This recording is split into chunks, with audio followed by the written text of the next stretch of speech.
Assalamu alaikum students. How are you? Today we will discuss about buffer solution. What is buffer solutions and why we need?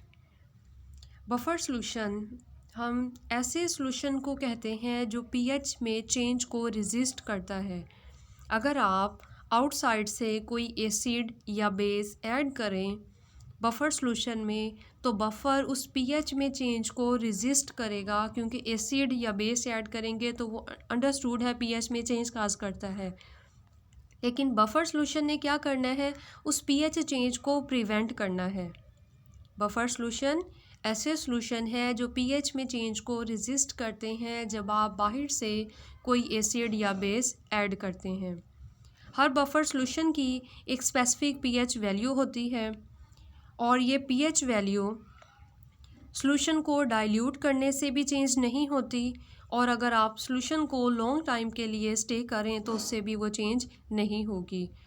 Buffer solution को prepare करने के लिए हमें हमेशा दो substances को mix करना पड़ता है। ये बफ़र्स के तीन करैक्टर्स हैं।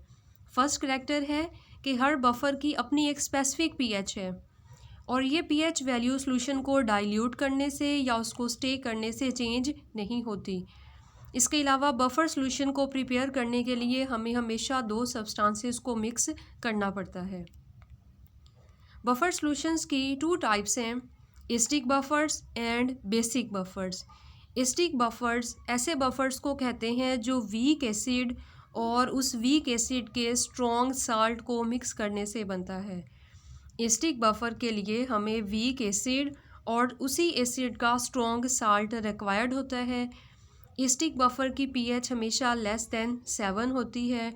For example acetic acid weak acid है, इसका बफ़र फॉर्म करने के लिए हमें एसिटिक एसिड के साथ सोडियम एसीटेट स्ट्रॉन्ग साल्ट को ऐड करना पड़ेगा, तो जो रिज़ल्टिंग बफ़र बनेगा वो एसिडिक बफ़र कहलाएगा। बेसिक बफ़र ऐसे बफ़र्स को कहते हैं जो वीक बेस और उसी बेस का स्ट्रॉन्ग साल्ट ऐड करने से फॉर्म होगा। बेसिक बफ़र के लिए हमें वीक बेस रिक्वायर्ड है और उसी बेस का स्ट्रॉन्ग साल्ट रिक्वायर्ड है।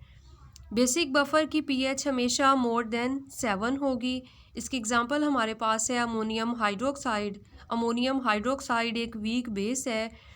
इस वीक बेस का बफ़र सॉल्यूशन फॉर्म करने के लिए अमोनियम हाइड्रोक्साइड में अमोनियम क्लोराइड ऐड कर देंगे, तो जो रिज़ल्टिंग बफ़र बनेगा उसे हम बेसिक बफ़र कहेंगे। नेक्स्ट अब हमने डिस्कस करना है कि हमें बफ़र सॉल्यूशन क्यों रिक्वायर्ड है। हमारी जो ब्लड की पीएच है वो 7.35 है। ब्लड पीएच है 7.35। अगर ये पीएच 7 या 8 हो जाए तो ये पीएच चेंज इतनी सीवियर है कि उस पर्सन की डेथ हो सकती है। इट्स मीन हमें ब्लड की पीएच को कंट्रोल करना है। इस पीएच को कंट्रोल करने के लिए हमारी बॉडी में नेचुरल बफ़र्स प्रेजेंट है जो इस पीएच में चेंज को रेजिस्ट करते हैं, अदरवाइज़ उस पर्सन की डेथ हो सकती है। इसके अलावा समटाइम जब हम कोई रिएक्शन को स्टडी करते हैं तो उसमें भी पीएच में चेंज आ जाती है। कोई केमिकल रिएक्शन ऐसा परफॉर्म होगा जो उसमें पीएच को चेंज कर देता है, लेकिन हम सॉल्यूशन को या उस रिएक्शन को कंट्रोल पीएच पे स्टडी करना चाहते हैं, तो उस रिएक्शन मिक्सर की पीएच को कंट्रोल करने के लिए भी हमें बेसिक या एसिडिक बफ़र्स रिक्वायर्ड होते हैं। इसके अलावा हमें डिफरेंट केमिस्ट्री के fields like microbiology, cell biology, soil sciences, nutrition और क्लिनिकल एनालिसिस वगैरह में भी, क्योंकि जब प्रोसेसेस होंगे तो वहाँ पर पीएच में चेंज आती है और हम रिएक्शन को कंट्रोल पीएच में स्टडी करना चाह रहे हैं, तो वहाँ पर पीएच को कंट्रोल करने के लिए भी हमें बफ़र सॉल्यूशन रिक्वायर्ड होते हैं। बफ़र एक्ट कैसे करता है, इसके लिए हम एग्जांपल को डिस्कस करते हैं। एसिडिक बफ़र सपोज हमारे पास है एसिटिक एसिड। एसिटिक एसिड एक वीक इलेक्ट्रोलाइट है।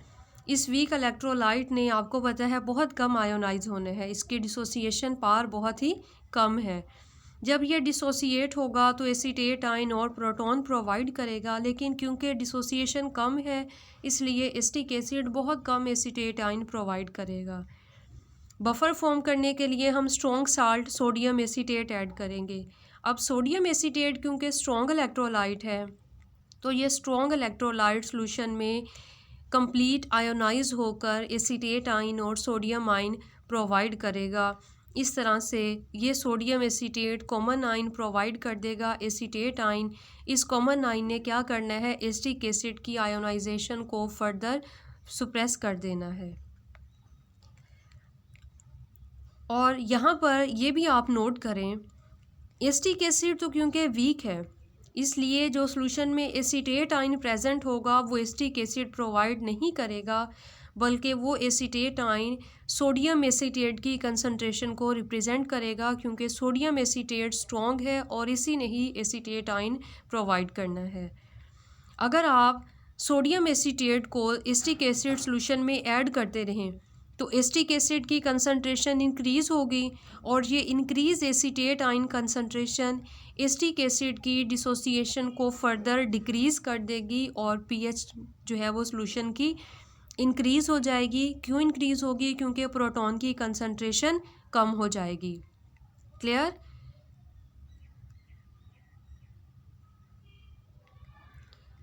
अगर आप सोडियम एसीटेट को ऐड करेंगे तो सोडियम एसीटेट ने एसीटेट आयन प्रोवाइड करना है। इस कॉमन एसीटेट आयन ने एसिटिक एसिड की आयोनाइजेशन को कम कर दिया।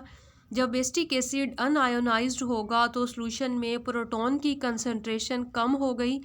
जब प्रोटॉन की कंसंट्रेशन कम हो जाएगी तो अंडरस्टूड है सॉल्यूशन की पीएच में इंक्रीज़ आ जाती है। और अगर सॉल्यूशन में एसिटिक एसिड की कंसंट्रेशन ज़्यादा है, उसके कंपैरेटिवली सोडियम एसीटेट कम है, तो एसिटिक एसिड अब आयोनाइज्ड फॉर्म में प्रेजेंट होगा। जब एसिटिक एसिड आयोनाइज्ड फॉर्म में है तो सॉल्यूशन में प्रोटॉन की कंसंट्रेशन ज़्यादा है। जब सॉल्यूशन में प्रोटॉन ज़्यादा होंगे तो सॉल्यूशन की जो पीएच है वो कम होगी, मीन अब सॉल्यूशन एसिडिक होगा। Like this. अगर आप यहाँ टेबल में देखें तो एसिटिक एसिड की कंसंट्रेशन हमने कांस्टेंट ली और सोडियम एसीटेट की कंसंट्रेशन को हम इंक्रीज़ करते जा रहे हैं। जैसे जैसे सोडियम एसीटेट की कंसंट्रेशन इंक्रीज़ हो रही है वैसे वैसे सॉल्यूशन की जो पीएच है उसमें भी इंक्रीज़ आती है, क्योंकि एसीटेट आयन या सोडियम एसीटेट की कंसंट्रेशन इंक्रीज़ करने से एसिटिक एसिड की आयोनाइजेशन कम होती रहती है। जब एसिटिक एसिड आयोनाइज कम होगा, सॉल्यूशन में प्रोटॉन कम होते जाएंगे, तो सॉल्यूशन की पीएच में भी इंक्रीज़ आती रहती है। ये बफर एक्ट कैसे करता है? बफर पीएच को कंट्रोल कैसे कर रहा है? जब आप एसिटिक एसिड का बफर फॉर्म किया तो आपको पता है एसिटिक एसिड ने आयोनाइज हो जाना है, एसीटेट आयन और प्रोटॉन में उसने कन्वर्ट हो जाना है। अब अगर आप बाहर से कोई एसिड ऐड करेंगे, आपने बाहर से कोई एसिड ऐड किया तो वो एसिड का प्रोटॉन एसीटेट आयन के साथ रिएक्ट करके एसिटिक एसिड वीक इलेक्ट्रोलाइट में कन्वर्ट हो जाएगा और आपको पता है वीक इलेक्ट्रोलाइट आयोनाइज नहीं होगा। इस तरह से ये बफर सॉल्यूशन में जो एसिड हमने ऐड किया उसकी एसिडिटी को कंट्रोल कर लेता है। और अगर हम बेस ऐड कर दें, अगर आप सॉल्यूशन में बेस ऐड कर दें बफर सॉल्यूशन में, तो जो आपके पास हाइड्रोक्साइड आयन है जो बेस है वो प्रोटॉन के साथ रिएक्ट करके वाटर न्यूट्रल मॉलिक्यूल में कन्वर्ट हो जाएगी और एसीटेट आयन प्रोवाइड कर देगा। इस तरह से अगेन हाइड्रोक्साइड आयन कंसंट्रेशन भी बफर सॉल्यूशन ने कंट्रोल कर ली। ये बफर सॉल्यूशन एक स्पेसिफिक लिमिट तक पीएच को कंट्रोल कर सकते हैं। अगर आप बहुत ज़्यादा एक्सेस अमाउंट में पीएच कोई एसिड या बेस ऐड कर देंगे तो उस केस में बफर सॉल्यूशन डिस्ट्रॉय हो जाएगा और वो पीएच को कंट्रोल नहीं कर पाता। इसी तरह से हमारे पास बेसिक बफर हैं। बेसिक बफर भी इसी तरह एक्ट करते हैं जिस तरह से एसिडिक बफर एक्ट करता है और पीएच को कंट्रोल कर लेते हैं। सपोज़ हमारे पास बेसिक बफर है अमोनियम क्लोराइड और अमोनियम हाइड्रोक्साइड का बफर है। अगर आप इस बफर सॉल्यूशन में एसिड ऐड कर दें तो ये एसिड रिएक्ट करेगा अमोनियम हाइड्रोक्साइड के साथ और OH के साथ रिएक्ट करके एसिड वाटर में कन्वर्ट हो जाएगा, वीक इलेक्ट्रोलाइट बन जाएगा।